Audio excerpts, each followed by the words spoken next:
The broadcast is now starting. All attendees are in listen-only mode.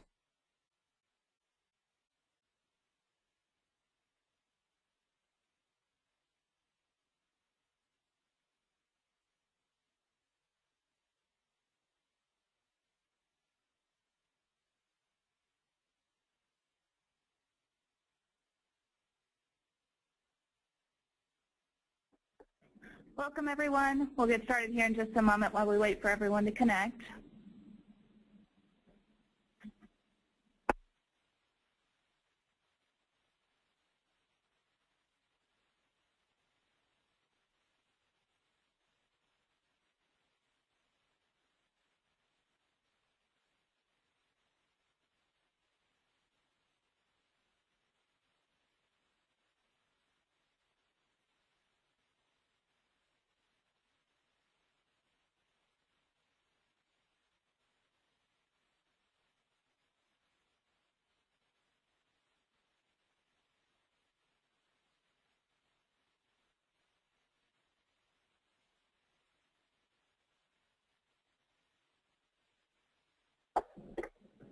Hi, everyone. Okay, I'd like to go ahead and introduce you to today's speaker, Greg Brewer, Director of Sales Development for Practicedock.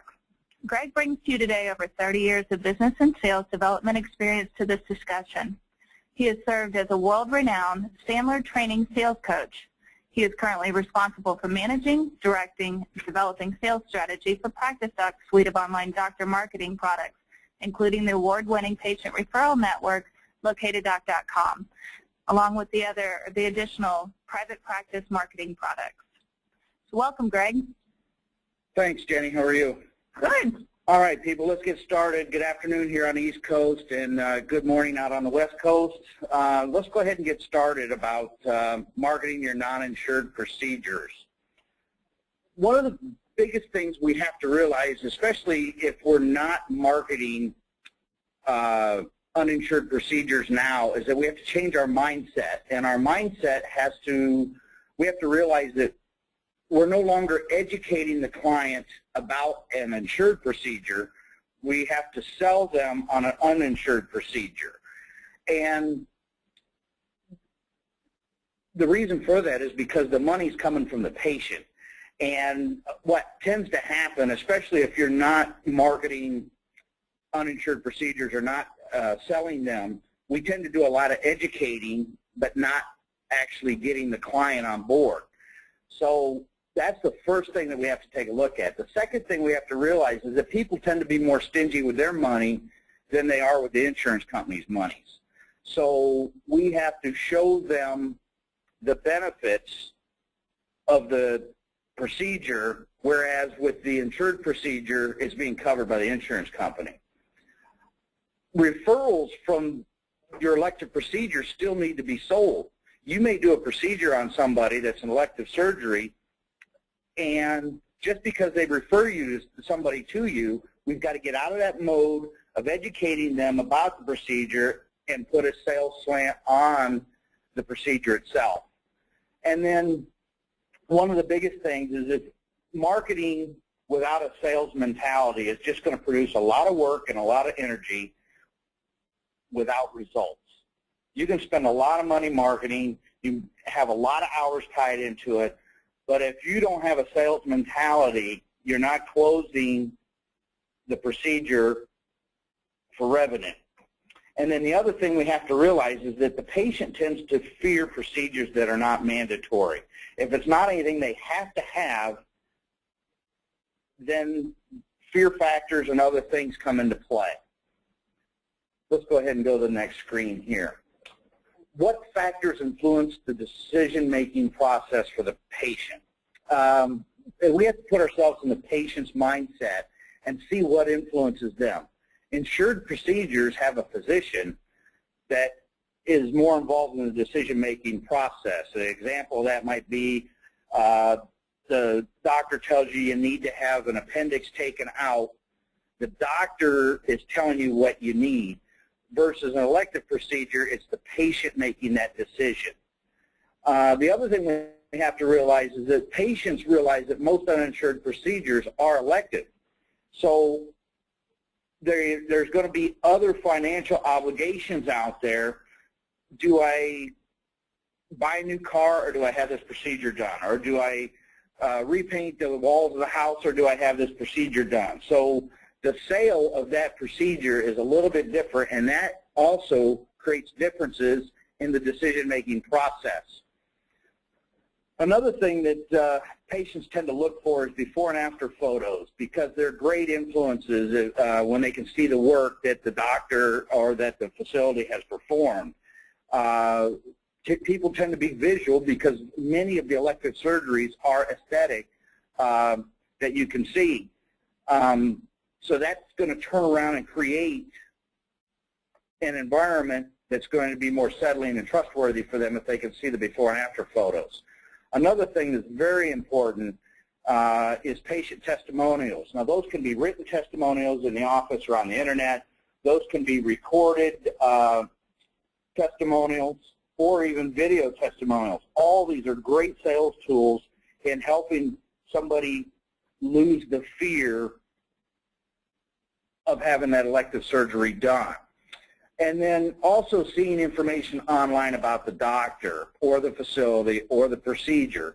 So if you can have yourself associated with stuff online, maybe the background of the doctor and the accreditations or the facility itself or the procedures that you do and some information, I would much rather educate them over the internet and sell them when they're in on my consultation than spend all the time trying to educate them in a consultation and then in turn not have the time, the opportunity to sell them in the consultation. So the next question is, if I'm going to market my elective procedures, how do I get myself found online? Some of the people on the call today are extremely good at this, and others might just be getting started. 10 years ago, it was just amazing to have yourself seen on the internet. Well, now that's the basic, and for some of us, we might be a little behind the times on that. We have got to have, not only do we need to be on the internet, we need to be found on the internet, and we need to have content that is going to drive patients to call us. So a quality website, and what I mean by quality website, there's so many websites out there I look at that they look like they come from the 90s, and chances are they may have. In this day and time, the internet sites that are getting hits have moving stuff, they have galleries, they have videos, all these things that a static site now doesn't hold the attention of the consumer. The other thing, too, is if every time they pull up the site, there's nothing updated, there's no new content on the site, it becomes boring and they lose interest. The consumer's got the attention span of a gnat these days, and so we have to, on our website, try to keep their attention longer on our site.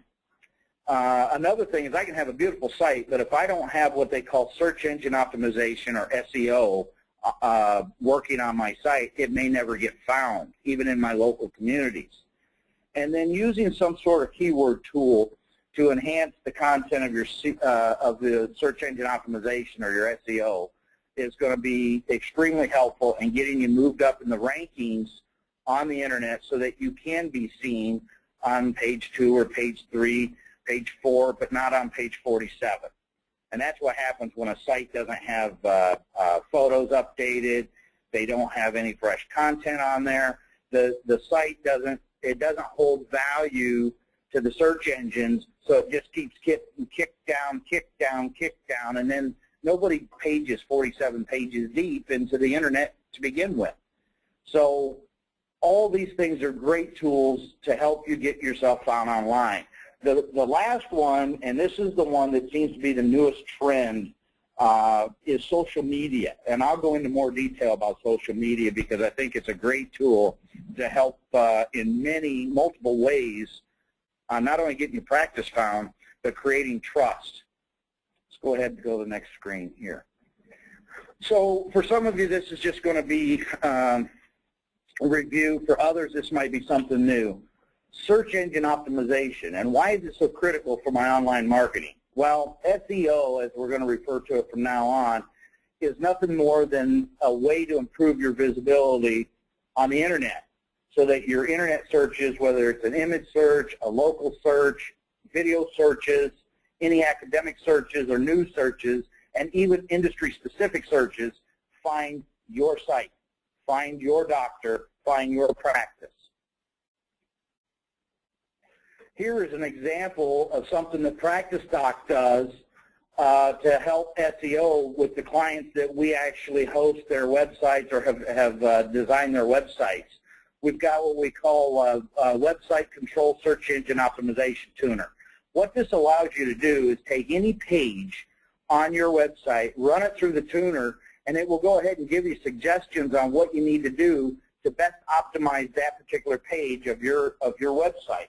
And the example that we show is a solutions page that we ran on here, and it came back with recommendations on what we need to do to optimize this page. And if you'll see in the example that we put up there, the overall up on the lower right-hand side, it says overall this is a poor SEO tuned page, and it's got a list of recommendations. This helps with the search engines trying to find the information to move you up the ladder. When they see more value to your page, then they move you higher up in the rankings to have your pages found.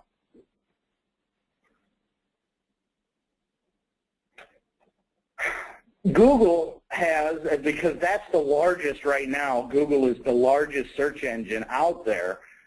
You've got Bing, you've got Yahoo, you've got others out there, but Google right now is the largest. They've got a tool that's free for keyword search tools.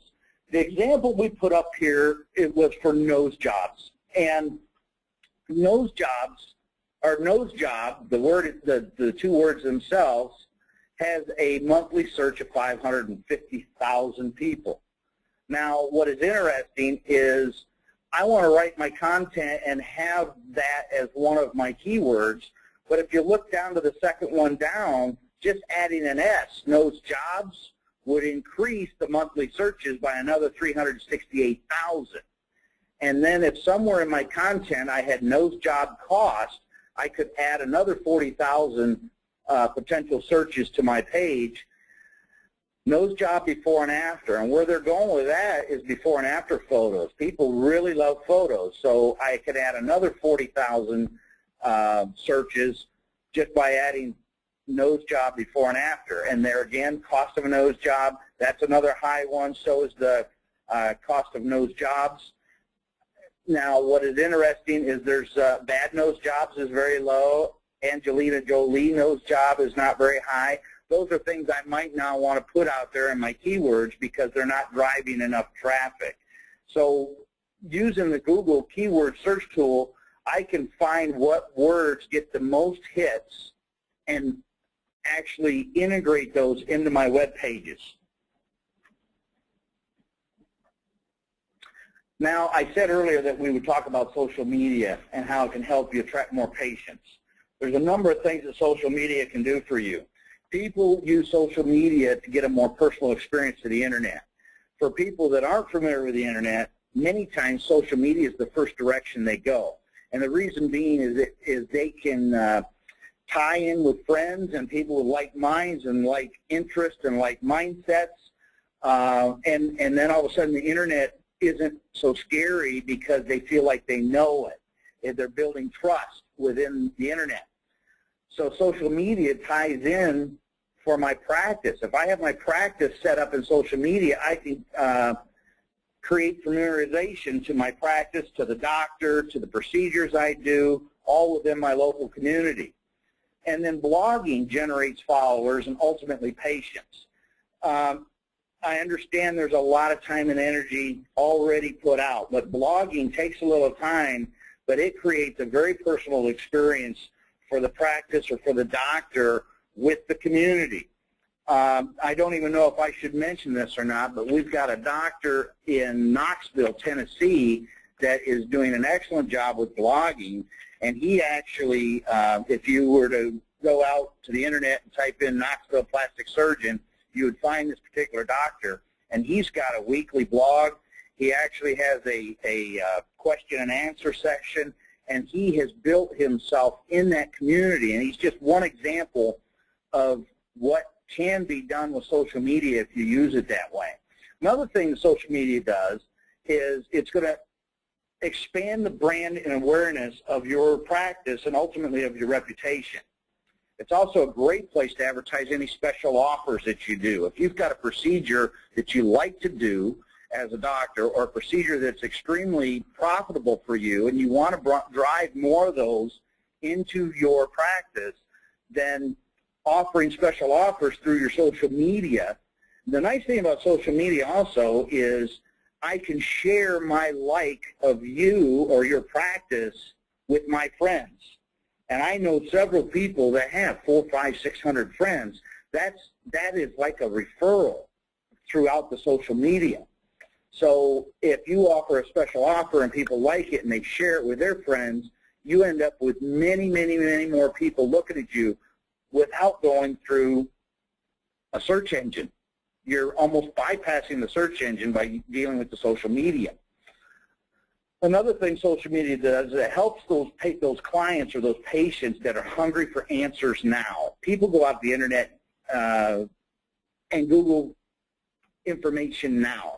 Well, they can also do that through their social media. My kids think that I actually am Wikipedia because I use Wikipedia for a lot of things personally. And they said, oh, yeah, Dad looked it up on Wikipedia. Well, that's my go-to place for some of that stuff. Some people, their go-to place might be their Facebook page or their LinkedIn page, or if they're looking at photos, it could be their Flickr page. It may be the doctor's blog, if the doctor's blogging, or if the practice is blogging, it could be their blog is the go-to place. And we don't know how they create that go-to place. It's a place they trust. So if we can build that trust, then they can actually come to us for their go-to information. The other thing this is going to help you do by social media is you get to build inbound links into your practice site. And the more inbound links you have to your site, the higher you move up the rankings because people see you having way more value. If you'll notice at the bottom, I put a logo on there called Hootsuite. Now, above that, there's your practice website.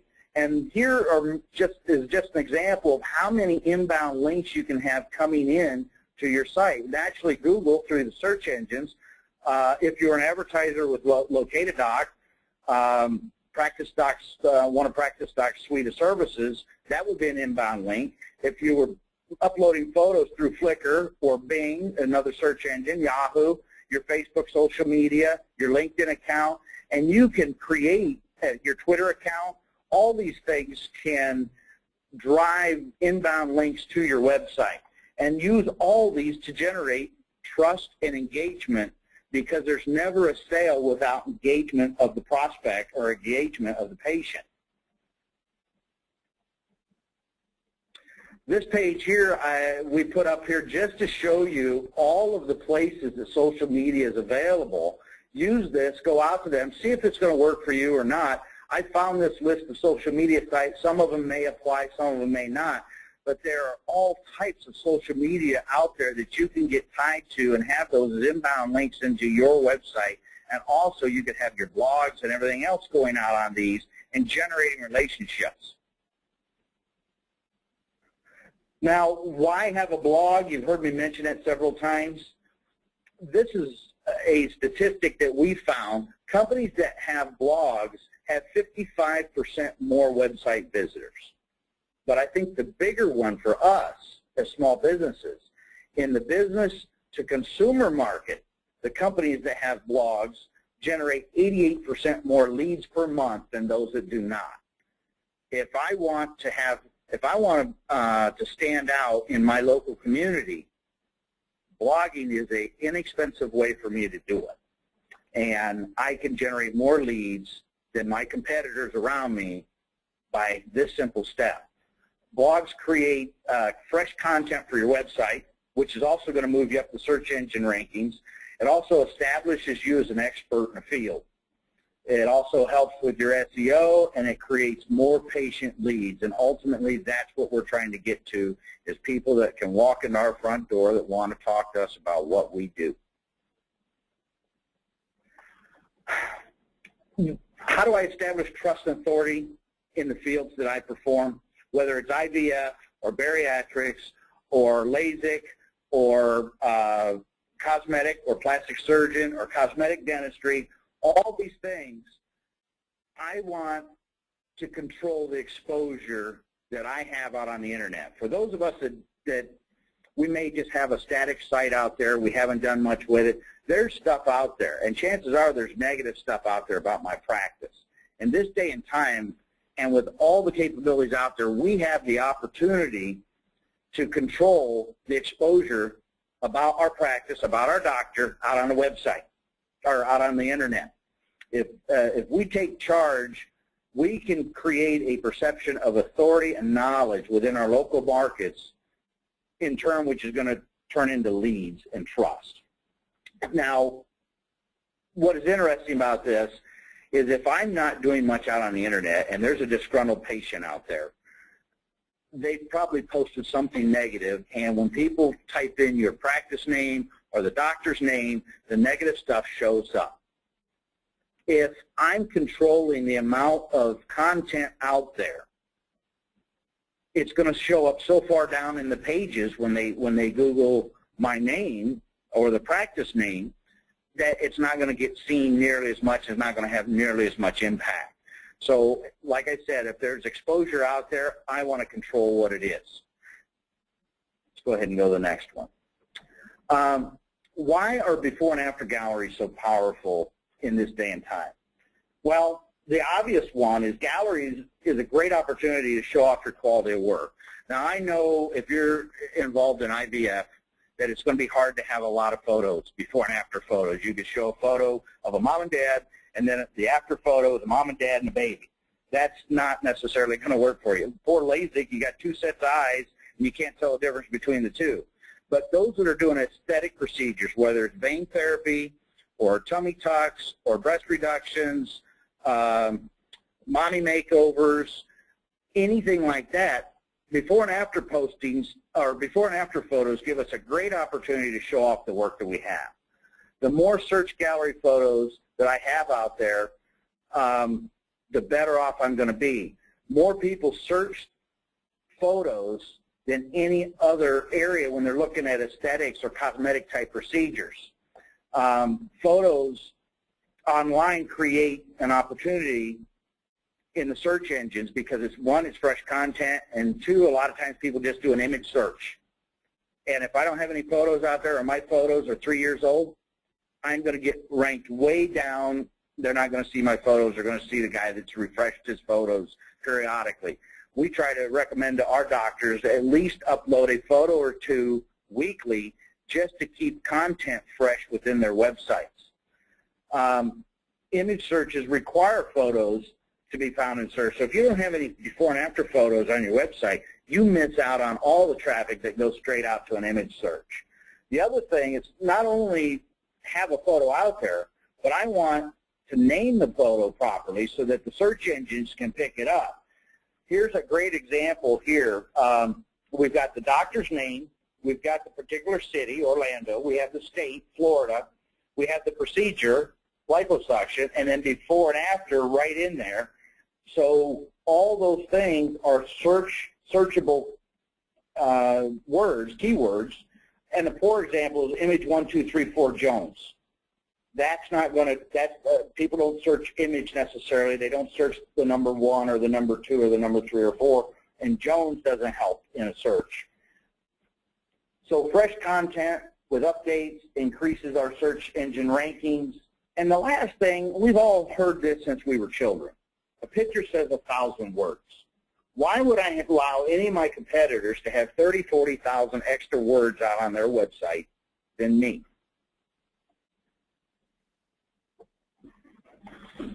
How to offer financing for non-insured procedures. Now, this is interesting because there's some pros and cons to financing. What I've pointed out is some of the benefits. I've talked to a number of doctors. If you actually go out to Practicedock's website, Locatadock, you'll actually see some doctors offer financing, and the logo is out there that they offer it. The reason being is if a practice gets signed up with a finance company as a preferred practice, they're going to get the leads that are just finance leads, people that have that particular credit card. They'll go ahead and get those leads, and if there's 6 doctors in your market and only 2 of them take credit cards, you've already eliminated 4 doctors, 4 competitors immediately, because there's only 2 that take that particular credit financing. The other thing that I think is very interesting is, do I want a bank that their check is going to clear the bank, or do I want a guaranteed payment from the credit card company? Credit card company approves them for X amount of dollars, and then some of them, one of them that we actually use, they actually get notifications of people in the market that have been approved for their financing, so I can work those as a lead. I don't want to necessarily rely on the patient for the payment if I can have the credit card company pay me. Also, somebody that is pre-approved on the financing, I know can pay for the procedure. How many times do we do a consultation with somebody to find out they ultimately can't pay for the procedure, or they're asking the doctor if he can take payments?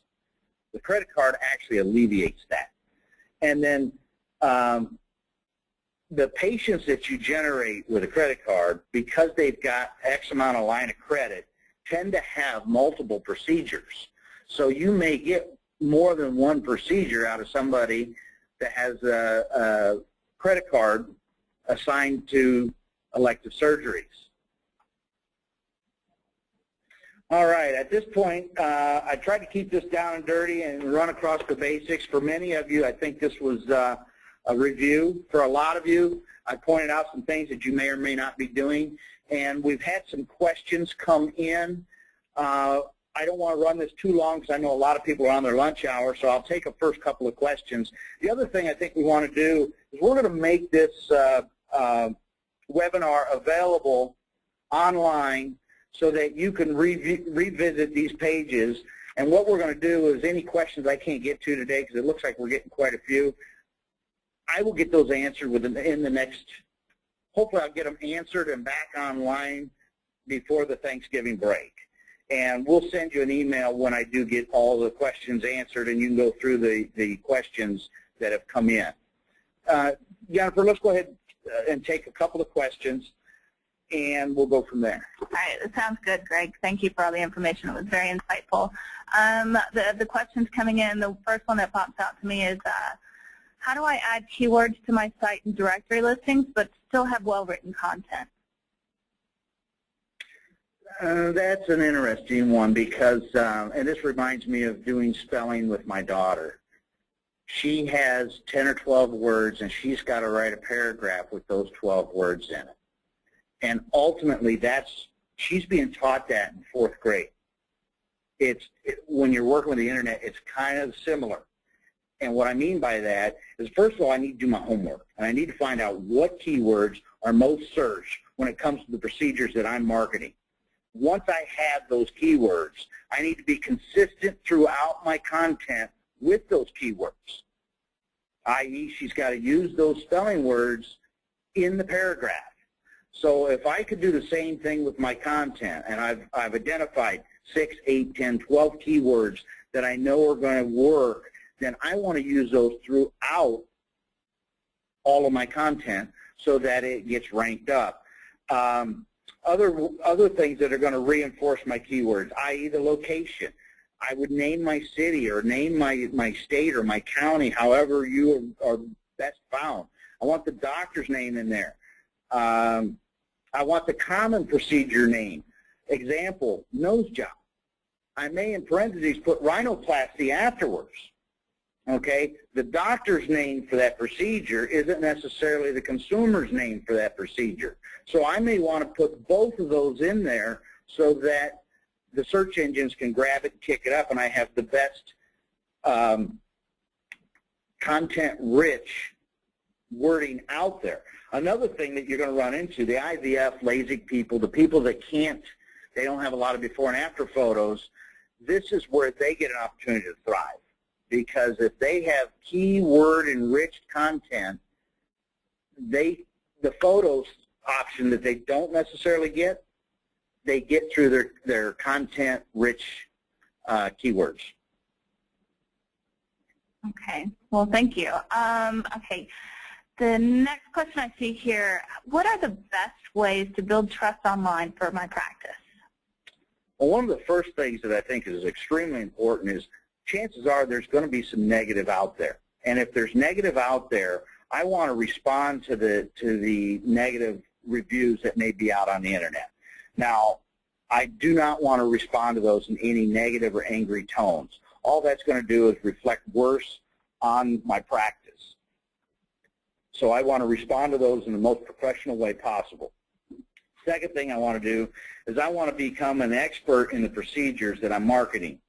Get involved with popular online forums. There's forums out there that the doctor can be giving answers when somebody asks any questions about a certain procedure. I don't want to overdo the marketing. I think people respect you when you give advice, and they'll seek you out when they're ready to have the procedure done. Another thing I think is very important is I need to form a relationship with the media. And there's an excellent example here in Orlando. Many of you may be aware of the Casey Anthony case that hit national news a while back. There was an attorney here in town that he got in with the local media. He became the resident expert for that news channel.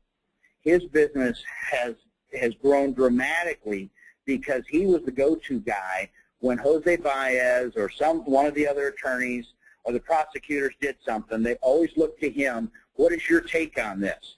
People assume that he's the expert.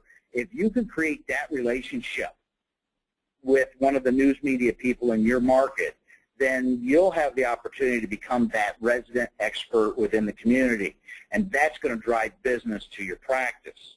One of the things you do have to remember, though, is those people are under timelines. They're trying to hit the 6 o'clock news, 11 o'clock news, a special story that's coming out on Tuesday, and you want to respond back to them quickly or they'll find another expert. The free public relation that you get out of that's golden to your practice and golden for the doctor. That's great feedback. Thank you, Greg. The last question I think we're going to make time for is, how do I find time or qualified staff to do all of this work? Oh, that's an excellent question. I think before I worry about trying to find staff and time, I need to make a decision. And the decision, and this could be a great webinar for somebody that after they've heard this, they realize, you know, I don't want to do that. For some of the practices that have signed up, I can see they've been selling insured procedures, or they've been processing insured procedures. Processing insured procedures versus selling uninsured procedures is definitely two different animals. Go back to that sales mindset. First of all, we've got to make a commitment. Are we going to do this or not? Once we've made the commitment, there are things out there that can make your life easier. Hootsuite, which was the logo that I had put out there earlier, and you'll see it under the social media. Hootsuite is a product that is online, Hootsuite.com, that can tie all your social media into one thing. So if I do one blog and I'm a member of 8 social media sources, that blog will go out to all 8. If I want to send any information out, I only have to do it once. I don't have to do it 8 times. That's a great tool. Another tool, and I don't want to turn this into a sale for Practicedock, but our Locateddock.com, we've got client advisors and sales staff that can actually help a practice build from nothing to something. And also, we've got a whole suite of products, but we don't have everything, and our experts here can at least direct you in the right directions to go ahead and move forward. That's fantastic. Thank you so much, Greg. And thank everybody for their time. We appreciate you listening to the webinar. Please let us know any of your feedback or questions, and you can go ahead and direct those to the email address you see on your screen, solutions@practicedock.com, and you're more than welcome to give us a call as well. We'll be able to take your questions and answer them that way. So thank you again, and we look forward to having you visit us again on our online demand webinar link on practicedock.com, and hopefully for future webinars. Thank you again for your time. Have a great day. Good day.